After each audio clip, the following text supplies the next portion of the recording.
तो नमस्कार, एक बार फिर से आप लोगों के सामने हाजिर हैं। बांग्लादेश के खिलाफ टीम इंडिया जीत तो गई है, लेकिन इस जीत के बावजूद टीम इंडिया की एक टेंशन जो है, वो परेशानी जो है वो बढ़ गई है। और परेशानी है जाहिर तौर पर आप लोगों को पता होगा, हार्दिक पांड्या।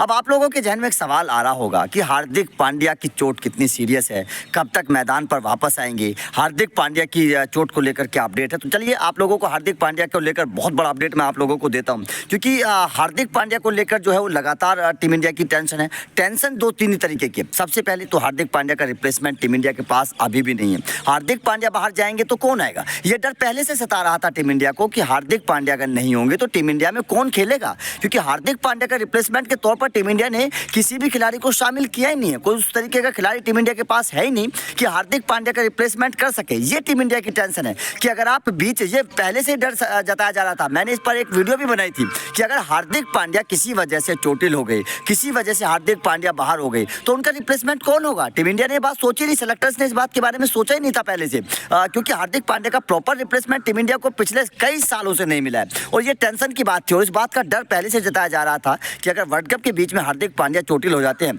तो भाई साहब उनका रिप्लेसमेंट कौन होगा। और अब देखिए वही हुआ। अब हार्दिक पांड्या चोटिल हो गए हैं। आने वाले दोनों मैच टीम इंडिया के लिए बड़े टफ हैं। न्यूजीलैंड और आपको इंग्लैंड से आने वाले दोनों मैचों में भिड़ना है। दोनों टीम इंडिया के लिए जीतने बहुत जरूरी है। तो जाहिर तौर पर ये और न्यूजीलैंड के खिलाफ और इंग्लैंड के खिलाफ हार्दिक पांड्या का किरदार जो था वो बहुत इंपॉर्टेंट होने वाला है। तेज गेंदबाजी के ऑलराउंडर के तौर पर टीम इंडिया के पास कोई खिलाड़ी नहीं है।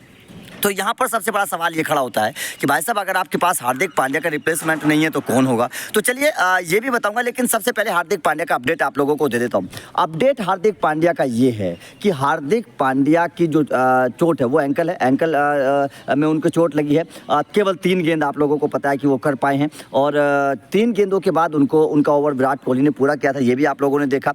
अब सवाल ये है, जो हार्दिक पांड्या की चोट के पीछे की वजह जो सामने आ रही है वो ये है कि उन्होंने पिछले मैच में रोहित शर्मा ने हार्दिक पांड्या से बहुत ओवर करवा लिए थे। शार्दुल ठाकुर से ओवर कम करवाए थे, हार्दिक पांड्या से ओवर ज़्यादा करवाए थे। जबकि पहले से ये बात कही जा रही थी कि हार्दिक पांड्या पर वर्कलोड कम रखना है, हार्दिक पांड्या से 4-5 ओवर करवाने हैं। लेकिन अगर आप उनसे 7-8-9 ओवर करवा लेंगे तो भाई साहब कोई खिलाड़ी चोटिल हो गए, जो खिलाड़ी चोट से वापस आया है वो चोटिल हो गई। जाहिर तौर पर इसमें रोहित शर्मा की गलती है कि जब आपके पास शार्दुल ठाकुर थे तो आपने शार्दुल ठाकुर से पूरे ओवर क्यों नहीं करवाए। आप हार्दिक पांड्या और शार्दुल ठाकुर से आधे ओवर करवा लेते। आपने शार्दुल ठाकुर से केवल 3 ओवर करवाए पिछले मैच में और हार्दिक पांड्या से आपने पूरे ओवर करवा लिए। तो ये कहीं ना कहीं ये पहले से रोहित शर्मा को सोचना चाहिए था कि हार्दिक पांड्या आपके सस्पेक्टेड खिलाड़ी हैं जो चोटिल हो सकते हैं, लेकिन उसके बावजूद रोहित शर्मा गलती कर बैठे। अब यहाँ पर सवाल खड़ा होता है कि हार्दिक कब तक वापस आएंगे। देखिए हार्दिक को लेकर जो खबर है वो ये है कि हार्दिक को एंकल में चोट है, फ्रैक्चर है, उनको स्कैन के लिए भेज दिया गया है। अब स्कैन के बाद जो रिपोर्ट आएगी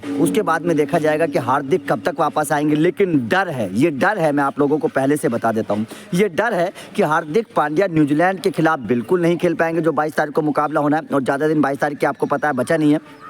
ऐसे में डर ये है कि न्यूजीलैंड के खिलाफ तो खेलेंगे नहीं, हो सकता है कि इंग्लैंड के खिलाफ भी ना खेलें। अगर मामला सीरियस हुआ तो हो सकता है कि इंग्लैंड के खिलाफ भी ना खेलें, क्योंकि अभी पूरा वर्ल्ड कप पड़ा है और टीम इंडिया कोई रिस्क लेना नहीं चाहेगी हार्दिक पांड्या को लेकर। तो इसीलिए अपडेट जो है वो ताज़ा अपडेट यही है कि हार्दिक पांड्या न्यूजीलैंड के खिलाफ तो शायद आपको खेलते हुए बिल्कुल भी नजर नहीं आएंगे। हो सकता है कि इंग्लैंड के खिलाफ भी ना खेलते, और ये केवल एक ही वजह से हुआ है, ये लापरवाही की वजह से हुआ है, रोहित शर्मा की लापरवाही की वजह से हुआ है। रोहित शर्मा को हार्दिक से पिछले मैच में इतने ओवर नहीं करवाने चाहिए थे। आपको उनसे 7-8-9 ओवर नहीं करवाना चाहिए, तो उनसे 5 ओवर करवाओ यार, बहुत है, उनसे 5 ओवर करवाइए। 5 ओवर शार्दुल ठाकुर से करवा लेते, क्या प्रॉब्लम हो जाती। लेकिन थोड़ा सा कहते हैं ना कि कप्तान को लालच होता है कि भाई साहब हार्दिक अच्छी गेंदबाजी कर रहा है, थोड़ा सा ओवर करवा लो। और वही जो लापरवाही है वो अब इस वक्त भारी पड़ गई मेरे हिसाब से, क्योंकि हार्दिक के साथ तो बड़े फूक का कदम रखना होता था। हार्दिक को तो, हार्दिक के बारे में, बुमराह के बारे में तो पहले से पता था कि भाई साहब ये खिलाड़ी चोटिल हो सकते हैं और इनके साथ बहुत वर्कलोड मैनेजमेंट करना चाहिए। तो जाहिर तौर पर ये टीम इंडिया को सोचना चाहिए था पहले से, लेकिन नहीं सोच पाई टीम इंडिया। तो ये खतरा जो था वो पहले से ही मंडरा रहा था और कप्तान और कोच इस खतरे को बिल्कुल नहीं भांप पाए और हार्दिक के ऊपर ज़्यादा वर्कलोड डाल दिया। उसका नतीजा ये हुआ कि चोटिल हो गए। तो ये डर जो है वो लगातार पहले से ही था। लेकिन अब जो है खबर ये है कि शायद हार्दिक न्यूजीलैंड के खिलाफ नहीं खेल पाएंगे और इंग्लैंड के खिलाफ ही हार्दिक आपको मैदान पर नजर आएंगे। तो ये बहुत बड़ी लापरवाही की वजह से हार्दिक के साथ ये हुआ। तो आपका क्या मानना है, हार्दिक की जो चोट है इसे आप किस तरीके तरीके से देखते हैं, क्या आपको लगता है कि वास्तव में लापरवाही हुई है? रोहित शर्मा ने वास्तव में हार्दिक के ऊपर वर्कलोड ज़्यादा दे दिया, इसी वजह से हार्दिक पांड्या चोटिल हुए? कमेंट करके बताइएगा। और जो टीम इंडिया की सिलेक्शन की गलती है कि हार्दिक का कोई रिप्लेसमेंट खोजा ही नहीं, उसे आप किस तरीके से देखते हैं ये भी बताइएगा। वीडियो अच्छी लगी तो लाइक और शेयर जरूर करिएगा, चैनल को सब्सक्राइब करिएगा। Thank you.